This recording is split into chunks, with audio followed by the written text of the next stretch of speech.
राधा राधा राधा राधा राधा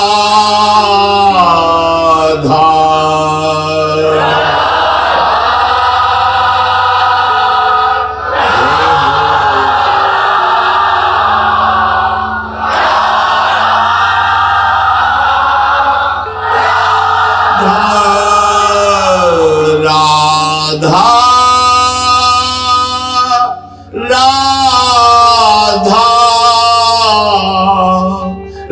राधा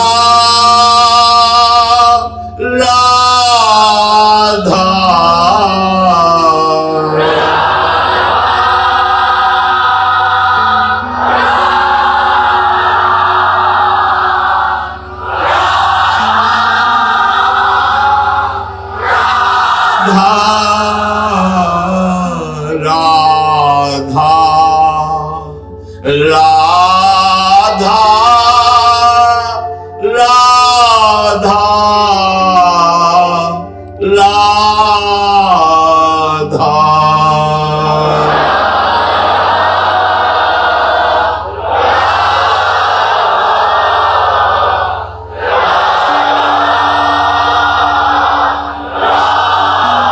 श्री राधा वल्लभ लाल की जय।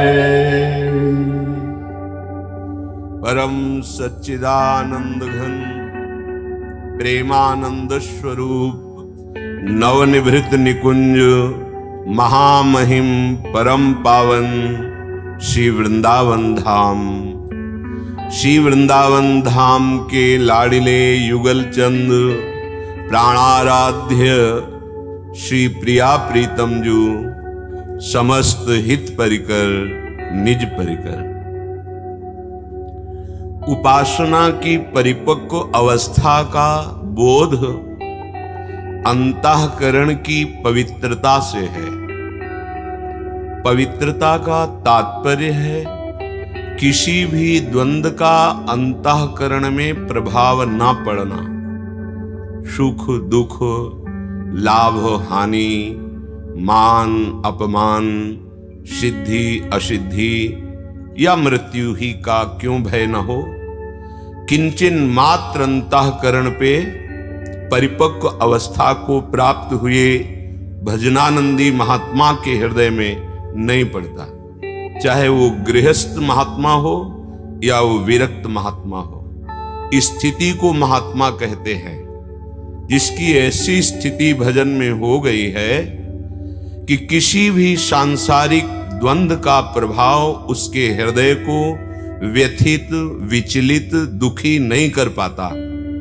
यही उसकी सिद्धावस्था का स्वरूप है, क्योंकि आत्मस्वरूप में ना कभी विकार था, ना है, ना रहेगा। अंतःकरण की स्थिति से ही ये पता चलता है कि उपासक किस कोटि का उपासना में आगे बढ़ा हुआ है। तो हमें ये विचार पूर्वक सहना है। ऐसा नहीं है कि आगे चलकर स्थिति आएगी। ये स्थितियां क्रिया से नहीं आती हैं, विचार से आती हैं। विवेक विचार से बहुत जल्दी अज्ञान का नाश होता है और हम सहनशील बन जाते हैं। सहनशीलता ही अध्यात्म का मुख्य लक्ष्य है। जितना आप सहन करेंगे उतना ही आप महान बनते चले जाएंगे। ये बात विषय आनंद में लगे हुए भोगी पुरुषों को समझ में ही नहीं आएगी। त्याग से मन में जलन पैदा होती है। जैसे जैसे हम भोगों का त्याग करते हैं वैसे वैसे मन जलाता है, क्योंकि हमारी आसक्ति मन में है। मन इंद्रियों के अधीन हो गया है, इंद्रियां विषयों में आसक्त है, इसलिए जलन बढ़ती जाती है। पर त्याग के साथ साथ यदि हमारा भजन भी चल रहा है तो भजन की शीतलता हृदय की अशांति को नष्ट कर देती है। जहां हृदय अशांति से रहित हुआ, ऐसा सुख प्रकट होता है जो फिर विषयों की तरफ मन जाएगा ही नहीं, जिसे निज सुख कहते हैं, जिसे भगवदानंद कहते हैं, जिसे परमानंद कहते हैं, अखंडानंद कहते हैं। हमारे मनुष्य जीवन का लक्ष्य इसी आनंद को प्राप्त करना है, ना कि गंदे भोगों में अपने इस अमूल्य श्वासों को नष्ट करना। श्रीधाम वृंदावन परम करुणामय महापावन करने वाला है। कैसा भी कोई पतित क्यों न हो, जो धाम आ गया, धाम का आश्रय ले लिया, तो उसे सत्संग की प्राप्ति कराता है। भगवान की कृपा, धाम की कृपा, नाम की कृपा, सबसे पहले नाम धाम रूप लीला में डूबे हुए जो भगवत प्रेमी महात्मा हैं, उनका संग कराती है। ये नाम जबकि अमोघ कृपा, ये भगवत कृपा, ये धाम कृपा कि हमें संत समागम मिला। अगर हम संत वाणी पर श्रद्धा और विश्वास कर ले तो ज्यादा अधिक प्रयास नहीं करना पड़ेगा। ये गंदी बातों से आपको निकलने में बहुत सामर्थ्य देंगी, क्योंकि ये महापुरुषों की अनुभूत वाणी, ये भगवान जो शास्त्र रूप में वर्णन किए हैं, ये उनकी वाणी है। भगवान जैसे सच्चिदानंद है तो उनका नाम भी सच्चिदानंद है, उनकी वाणी भी सच्चिदानंद है, उनकी चेष्टाएं लीलाएं भी सच्चिदानंद है। इसलिए हम विश्वास पूर्वक धाम का आश्रय, धाम का जितने मिनट घंटा दिन महीना साल हम वास कर सके, इससे बहुत लाभ प्राप्त होगा। जो बड़े बड़े साधनों से पापों का नाश नहीं होता, धाम की वायु जब रज का स्पर्श करके हमारे शरीर को स्पर्श करती है तो परम पावन कर देती है। श्रीपाद प्रबोधानंद सरस्वती जी महाराज कह रहे हैं, श्रीमद वृंदा विपिनु शरणापन्नमेतं कदापि त्यक्तुं नार्हस्यः नारकात्यन्धकूपे पतन्तम् अघः संघं प्रतिहतमतिं लंघिते साखिलाभां प्राज्ञं मन्यं त्रिजगतीन मामज्ञमन्योवतीह। हे वृंदावन धाम, हे वृंदावन धाम के लाडिले प्राणाराध्य श्री श्यामा श्याम, आपकी ही कृपा से मैं आप में आ पाया हूं, धाम आ पाया हूं। आपकी शरण की बात सुनकर आपके शरण होने की लालसा हुई, आपने बड़ी कृपा की। अब मैं आपकी शरण में हूं, जैसा भी हूं। यद्यपि आपके योग्य नहीं हूं, मैं दावा पेश नहीं करता कि मैं आपके योग्य अधिकारी हूं, पर जैसा भी हूं, अब मैं आपकी शरण में हूं। एक एक शब्द पर ध्यान दीजिए। बहुत शीघ्र बिना किसी प्रयास के आपके पाप नष्ट हो जाएंगे। हे वृंदावन धाम, हे वृंदावन धाम के लाडिले सर्व सामर्थ्यशाली युगल सरकार, मैं जैसा भी हूं, आपने आकर्षण किया, मुझे धाम बुलाया, आपने अपने संतों का संग दिया, तो मेरे हृदय में भी लालसा हुई कि मैं आपकी शरण में होकर के आपका भजन करूं, आपको प्राप्त करूं। अब आप मुझे त्यागना नहीं। शरणापन्न मेतम कदापि, मैं तो ऐसा उद्दंड बच्चा हूं कि आपको छोड़ दूंगा। मेरे पे विश्वास ना करो। इस समय मेरी मति सत्संग से युक्त होने कारण कह रही कि मैं आपका हूं, पर मैं बदल सकता हूं, पर आप मुझे मत छोड़ना। ये बात खास। हम आपको पकड़ना चाहे तो नहीं पकड़ पाएंगे, लेकिन आपने मुझे पकड़ा है तो अब आप छोड़ना मत। शरणापन्न मेतम कदापि, कदापि मत छोड़ देना। त्यक्तुम नारहस्य नरकात्यंध कूपे पतंतम, यदि आपने छोड़ दिया तो पक्का मुझे अंधकूप नरक में गिरना पड़ेगा। क्यों?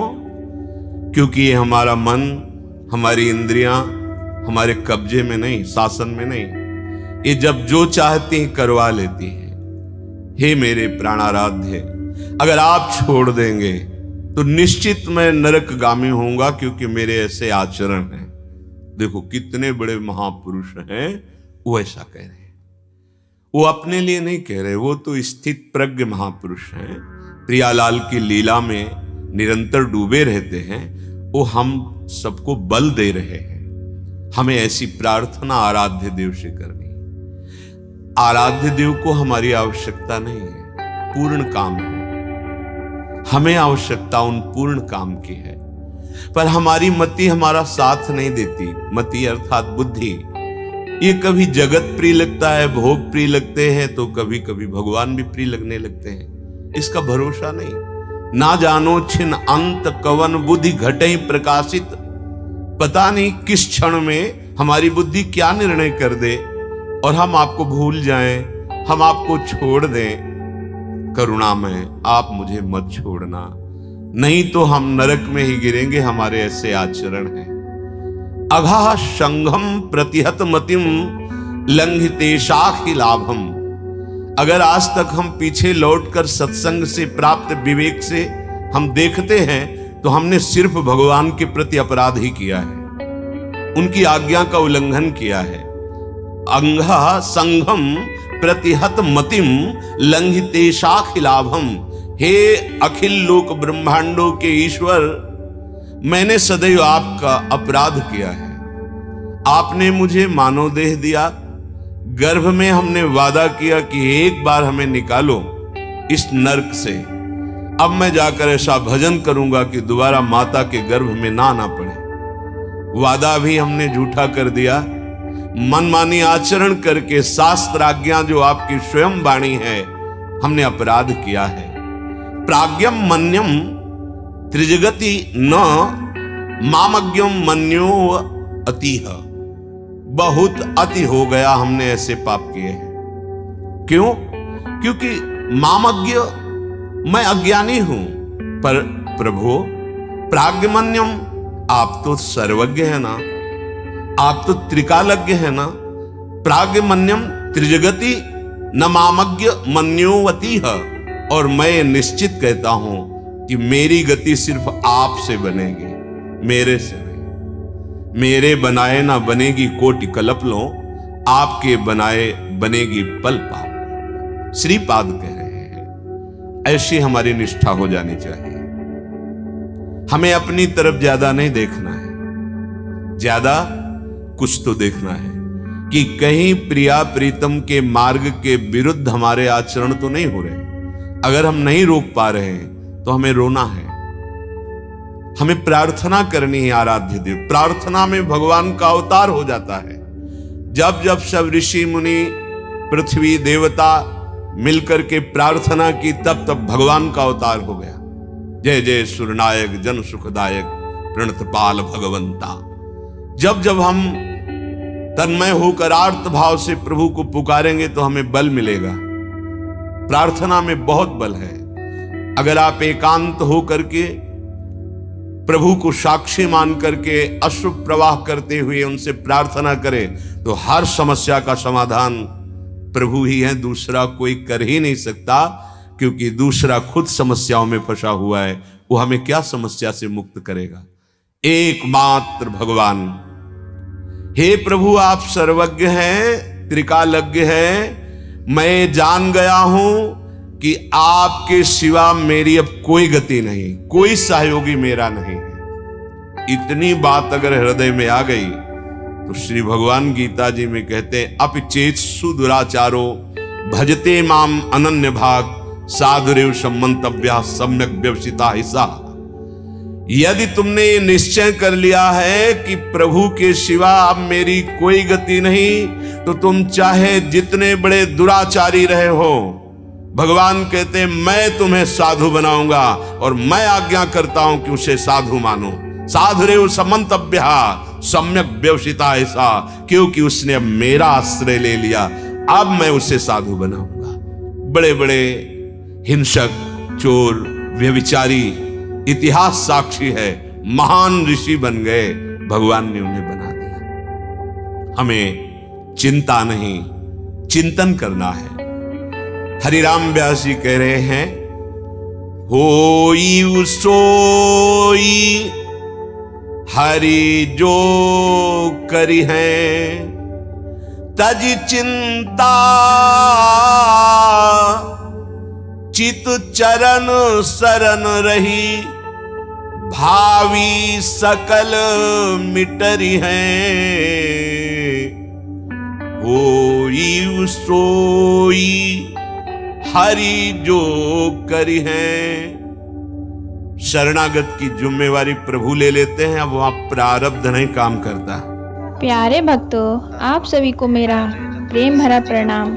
आज की कथा का विषय बहुत ही रोचक और ज्ञानवर्धक है। आज हम जानने का प्रयास करेंगे कि हिंदू धर्म, ईसाई धर्म और इस्लाम धर्म, इन तीनों में सबसे पुराना धर्म कौन सा है। लेकिन इस विषय को समझते समय हमें एक बात हमेशा याद रखनी चाहिए कि सभी धर्मों का सम्मान करना हमारा कर्तव्य है। धर्म का उद्देश्य किसी से नफरत करना नहीं, बल्कि मनुष्य को सत्य, प्रेम, दया और अच्छे कर्मों की ओर ले जाना है। आज की कथा को अंत तक अवश्य सुनिए, क्योंकि हम केवल यह नहीं जानेंगे कि कौन सा धर्म कितना पुराना है, बल्कि यह भी समझेंगे कि सच्चा धर्म आखिर होता क्या है।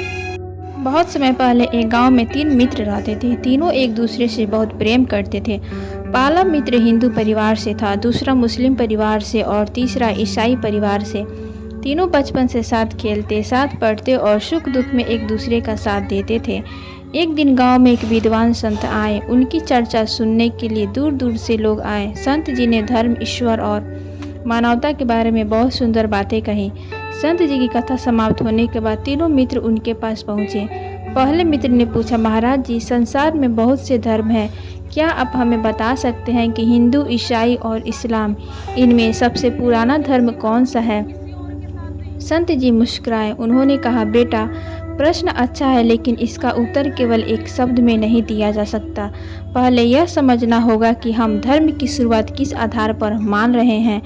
तीनों मित्र ध्यान से संत जी की ओर देखने लगे। संत जी ने बोले, इतिहासकारों और समान ऐतिहासिक परंपरा के अनुसार इन तीनों संगठित धार्मिक परंपराओं में हिंदू धर्म की जड़ें सबसे प्राचीन मानी जाती है। ईसाई धर्म की शुरुआत लगभग 2000 वर्ष पहले ईसा मसीह के शिक्षाओं से जुड़ी हुई है। इस्लाम धर्म की शुरुआत 7वीं शताब्दी में पैगंबर मोहम्मद साहब की शिक्षाओं से जुड़ी है। लेकिन फिर संत जी ने हाथ उठाकर कहा, परंतु बेटा, केवल पुराना होना किसी की श्रेष्ठ या नया होना किसी की छोटा नहीं बनाता। सच्ची श्रेष्ठता मनुष्य के आचरण में होती है। संत जी ने तीनों मित्रों से पूछा, तुम्हारे अनुसार धर्म क्या है। पहले ने कहा, मंदिर जाना, दूसरे ने कहा, नमाज पढ़ना, तीसरे ने कहा, चर्च में प्रार्थना करना। संत जी ने कहा, ये सभी अपने अपने धर्म की उपासना के सुंदर तरीके हैं, लेकिन धर्म का सबसे गहरा अर्थ केवल पूजा पद्धति नहीं, धर्म वह है जो मनुष्य को सही मार्ग पर चलाए। यदि कोई व्यक्ति मंदिर जाता है लेकिन किसी गरीब को दुख देता है, तो अपने आचरण का विचार करना चाहिए। यदि कोई व्यक्ति नमाज पढ़ता है लेकिन दूसरों से नफरत करता है, तो उसे अपने व्यवहार को सुधारना चाहिए। यदि कोई व्यक्ति प्रार्थना करता है लेकिन किसी कमजोर इंसान की सहायता नहीं करता, तो उसे भी अपने कर्मों को देखना चाहिए। संत जी ने बोले, ईश्वर को केवल शब्द नहीं चाहिए, ईश्वर को मन की सच्चाई चाहिए। हिंदू धर्म की परंपरा अत्यंत प्राचीन मानी जाती है। इसकी कोई एक निश्चित स्थापना तिथि केवल एक स्थापना नहीं माना जाता। इसकी परंपराएं बहुत लंबे समय में विकसित हुई है। और ईसाई धर्म की शुरुआत ईसा मसीह की शिक्षाओं और उनके जीवन से जुड़ी धार्मिक परंपरा से जुड़ी हुई है। इसमें प्रेम, क्षमा, दया और सेवा की विशेष महत्व दिया गया है। इस्लाम धर्म की शुरुआत 7वीं शताब्दी में अरब क्षेत्र में पैगंबर मोहम्मद साहब की शिक्षाओं से जुड़ी है। इस्लाम में एक ईश्वर में विश्वास, इबादत, दया, दान और अनुशासित जीवन को विशेष महत्व दिया गया है। यदि हम इन तीनों धार्मिक परंपराओं को समान ऐतिहासिक दृष्टि से देखें, तो हिंदू धर्म की सबसे प्राचीन मानी जाती है, लेकिन इस उत्तर का केवल किसी को घमंड या किसी दूसरे धर्म को छोटा समझने की भूल नहीं करना चाहिए। तो भक्तों, आज का ये प्रवचन प्रेमानंद जी महाराज का आपको कैसा लगा? यदि आपने अंत तक इस प्रवचन को सुना तो कमेंट बॉक्स में राधे राधे जरूर लिखें और हमारे चैनल को सब्सक्राइब जरूर करें ताकि इसके बाद का वीडियो सबसे पहले आप तक पहुँचे।